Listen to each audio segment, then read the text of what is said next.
Hello दोस्तों, आज की कहानी का नाम है घृणा। घृणा यानी नफरत का एक ऐसा जहर जो किसी भी रिश्ते में अलगाव ला सकता है। घृणा का असर द्विपक्षी होता है। आज की कहानी भी ऐसे ही दो दोस्तों की है। उमेश और विष्णु कई वर्षों से दोस्त थे। दोनों के पिता रेलवे में नौकरी करते थे। विष्णु भी अपने पिता की तरह रेलवे में नौकरी करना चाहता था, इसलिए वह रेलवे एग्जाम की तैयारी कर रहा था। वहीं उमेश का पढ़ाई में बिल्कुल भी मन नहीं लगता था, इसलिए वह विष्णु का भी मन भटकाने की कोशिश करता रहता था। दरअसल विष्णु उमेश की तुलना में पढ़ाई में ज्यादा होशियार था। इसी वजह से उमेश मन ही मन उससे घृणा करता, लेकिन ऊपरी तौर पर वह उसके दोस्त होने का दिखावा करना बखूबी जानता था। एक दिन उमेश विष्णु से पूछता है, तुम सारा दिन पढ़ाई करते करते बोर नहीं होते? विष्णु मुस्कुराते हुए कहता है, जिंदगी में कुछ सार्थक लक्ष्य तक पहुंचने के लिए मेहनत तो करनी ही पड़ेगी, और फिर पढ़ाई करना मुझे बचपन से पसंद है। भला मुझे इसमें कैसी बोरियत महसूस होगी। लेकिन उमेश से पहले ही बाहर घूमने की योजना बनाकर आया था, इसलिए वह विष्णु से कहता है कि आज मेरा जन्मदिन है और आज हमें बाहर पिकनिक पर चलना है। तुम्हारा कोई बहाना नहीं चलेगा। विष्णु अपने दोस्त को उसके खास दिन पर नाराज नहीं करना चाहता था, इसलिए वह बाहर चलने को मान जाता है। दोनों अपनी अपनी साइकिल से निकल पड़ते हैं। कुछ देर बाद वे एक नदी के किनारे पहुंचकर अपना टेंट लगाते हैं और वहीं बैठ जाते हैं। कुछ देर बाद उमेश केक काटता है और विष्णु को खिलाता है। विष्णु भी बड़े प्यार से अपने दोस्त को केक खिलाकर उसके चेहरे पर लगा देता है। कुछ देर मस्ती करने के बाद दोनों नदी में नहाने के लिए कूद पड़ते हैं। अचानक उमेश के पैर में किसी का स्पर्श होता है, जिससे वह डर जाता है और नदी से बाहर निकलने लगता है। लेकिन उसी वक्त एक खूबसूरत जलपरी पानी से बाहर आ जाती है। जलपरी को देखते ही दोनों की आंखें चकाचौंध हो जाती हैं। दहशत से पैर कांपने लगते हैं। उन्हें समझ में नहीं आता है कि जलपरी को देखकर उन्हें क्या प्रतिक्रिया करनी चाहिए। जलपरी दोनों के डरे हुए चेहरे देख जोर जोर से हंसते हुए कहती है, तुम दोनों को डरने की जरूरत नहीं है, मैं तो तुम्हें उपहार देने आई हूँ। उपहार का नाम सुनते ही दोनों की जान में जान आ गई।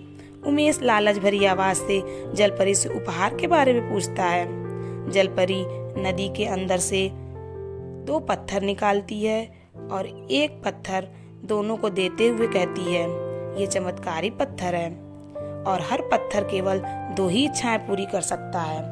लेकिन यह सीधे तुम्हारे लिए काम नहीं करेंगे, बल्कि एक दूसरे के लिए जो भी कुछ मांगा जाएगा उसका आधा तुम्हें मिलेगा। इतना कहते हुए वह पानी के अंदर वापस चली जाती है।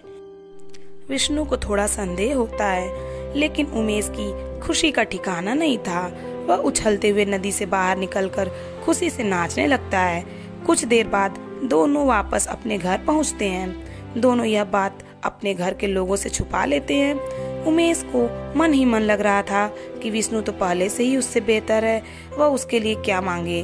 वह विष्णु से कहता है, तुम मेरे लिए बहुत सारी दौलत मांगो ताकि उसकी आधी तुम्हें भी मिल जाए, और मैं तुम्हारे लिए उतनी ही दौलत मांगूंगा।